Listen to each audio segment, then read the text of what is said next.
Selamat siang teman-teman, good afternoon. Seperti biasa saya berada di belakang rumah saya, di dekat sawah bapak saya yang di video-video sebelumnya uh, belum ditanamin padi. Sekarang alhamdulillah sudah ditanamin padi, sudah beberapa minggu, alhamdulillah. Insya Allah nanti mungkin akan dipanen waktu lebaran ya. Saya mengambil video ini sebelum jam 12, jadi sebenarnya masih panas, tapi karena beberapa hari terakhir ini cuacanya most of the times cloudy, berawan, jadi saya memutuskan untuk mengambil video ini di waktu-waktu seperti ini yang sebetulnya bisa sangat panas ya jika cuacanya tidak cloudy, but that's okay. Teman-teman sekalian, saya ingin berbicara tentang salah satu aspek dalam agama yang digandrungi oleh begitu banyak orang, yakni aspek ritus, aspek ibadah fisik, dimana karena itu bersifat fisik, maka tampilan dari masing-masing agama dan keyakinan itu bisa berbeda-beda. Orang Islam ke masjid, orang Kristen ke gereja, orang Buddha ke wihara, orang Hindu ke pura, dan sebagainya. Right now it is panas banget ya, but it's okay. I believe it's just see, it's now cloudy again. That's okay. Dan sebagian besar manusia saat ini terjebak pada tampilan fisik dari agama yang dianutnya. Dan ternyata tampilan fisik dari agama ini tidak hanya menyangkut ibadah yang bersifat fisik seperti sholat, seperti pergi ke gereja, kebaktian, dan melakukan puja dan sebagainya. Tidak hanya itu, fisik di sini juga meliputi bentuk fisik keyakinan. Jadi ternyata apa yang diyakini banyak orang itu mewujud dalam sesuatu yang somehow crystallized, ada wujudnya. Jadi baru-baru ini saya berbicara dengan seseorang that I really care about, bahkan dengan beberapa orang yang dekat dengan saya. Mereka tidak begitu concern dengan praktek-praktek agama lainnya yang ada dalam satu agama, tapi hanya concern dalam satu bentuk saja, tidak di bentuk yang lain. Misalnya Islam mengajarkan orang untuk bermurah hati, ikhlas, pandai berterima kasih, ya, bersyukur gitu kan. Bahkan ada hadis yang mengatakan bahwa tidak bersyukur kamu kepada Allah jika kamu tidak bersyukur kepada manusia. Salah satu hadis saya baca demikian. Artinya sebenarnya Rasulullah hendak mengatakan bahwa terima kasih dulu kepada manusia, baru terima kasihmu nyampe kepada Allah. Karena kamu nggak bisa melihat wujud Allah di dunia ini. Yang kamu lihat manusia. Yang kamu lihat adalah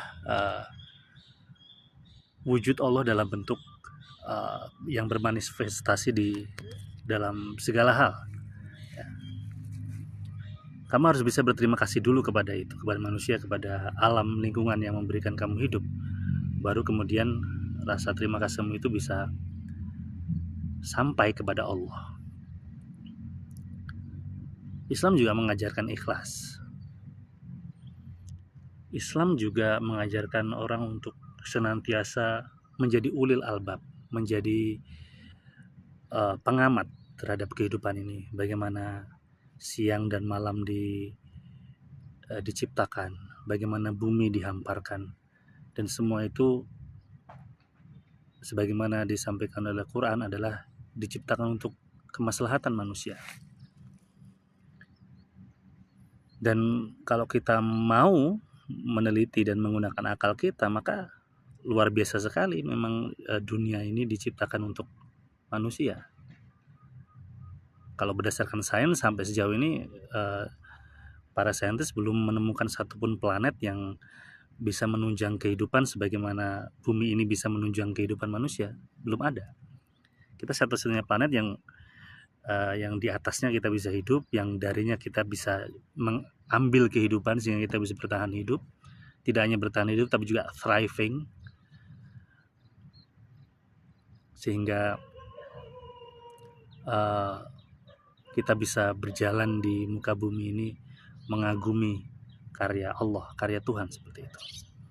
Nah, itu adalah sebuah aspek yang ada, bahkan kalau kita baca Al-Quran, that's the majority of Quran. That's what Quran is all about. What is it? The majority of it, like 90% of it. 90% Quran adalah tentang bagaimana mengamati kehidupan, melihat ayat-ayat sehingga kita bisa mengambil pelajaran dari ayat-ayat itu. Tapi sebagian besar dari kita manusia itu hanya melihat entah bagaimana bisa hanya tertarik pada satu aspek saja. Misalnya Islam hanya tertarik bahwa menutup aurat, misalnya yang saya maksud di sini adalah bagi perempuan menutup rambut misalnya, yang padahal itu dibicarakan hanya dari ribuan ayat, itu hanya disebutkan di 1 atau 2 ayat saja, yang itu pun masih multi interpretasi. Yang dimaksud menutup aurat, menutup apapun itu masih multi interpretasi. Dan mengapa yang hanya beberapa ayat saja yang itu pun multi interpretasi itu kemudian dijadikan sebagai identitas, bahwa kalau kamu menjalankan Islam, bahwa kamu harus menjalankan 1-2 ayat itu, yang itu pun multi interpretatif gitu loh. Inilah yang sebenarnya mengindikasikan bahwa kita ini tergila-gila pada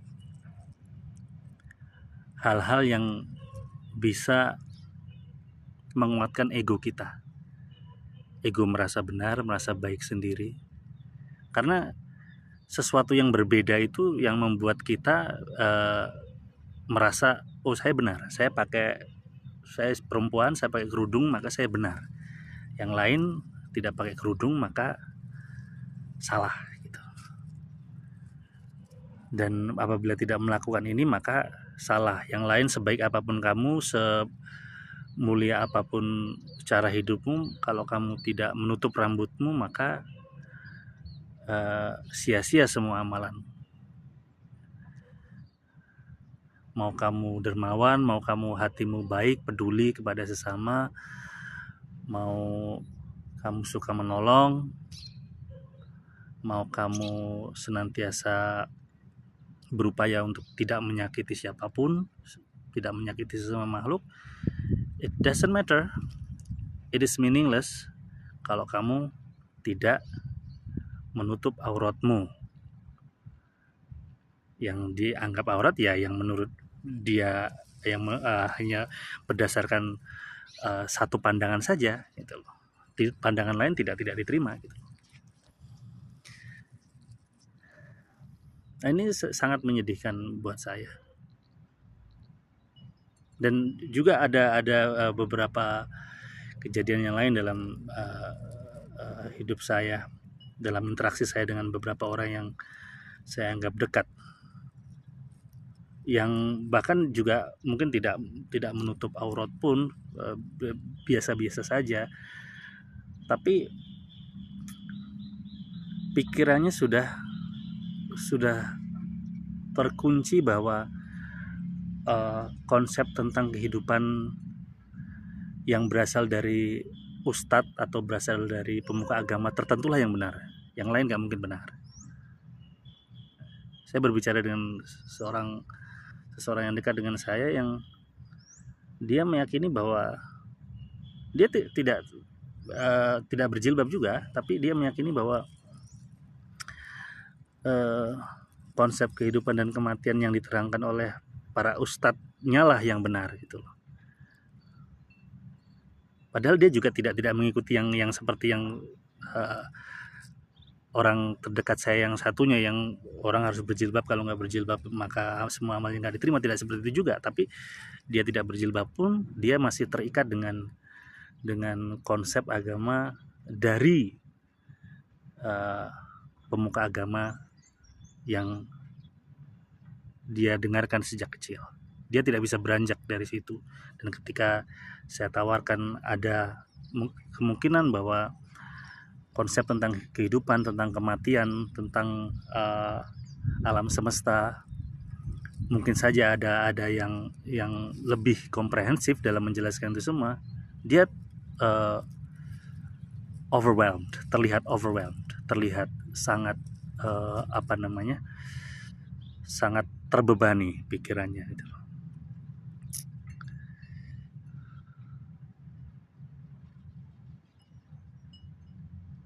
Sepertinya tradisi untuk berpikir, bertadabur, melihat tanda-tanda kekuasaan Tuhan di alam semesta ini belum menjadi tradisi dalam kehidupan mayoritas rakyat Indonesia ini.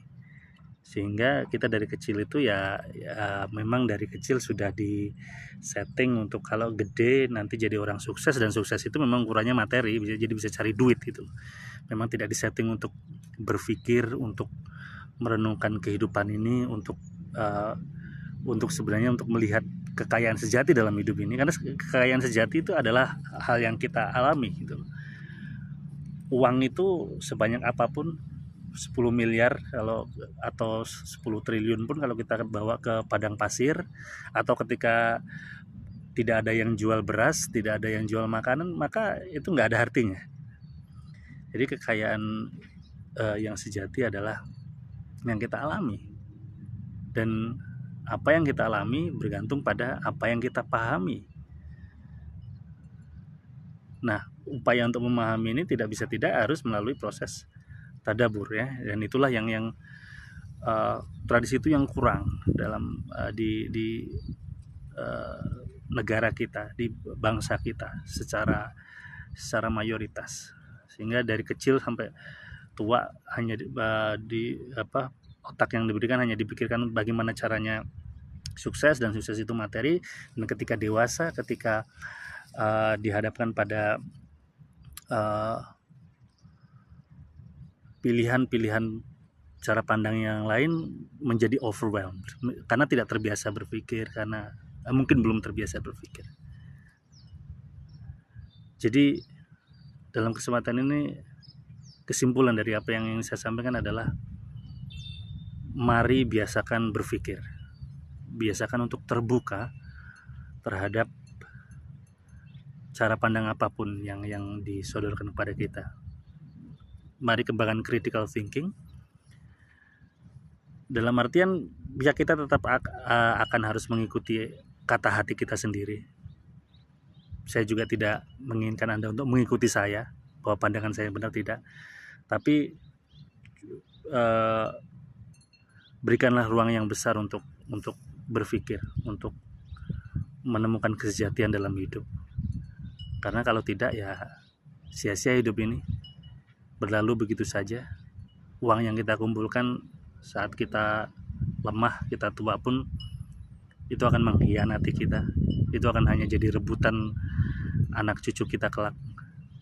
Uang yang kita kumpulkan, yang sedianya bisa memudahkan kita di usia tua, justru akan menjadi serapah. Dengan pemahaman yang benar, kita akan bisa melewati hidup ini dengan penuh rasa kekaguman. Dan rasa kekaguman itu surga. karena kita melihat karya Allah, karya Tuhan sepanjang waktu. Demikian, terima kasih.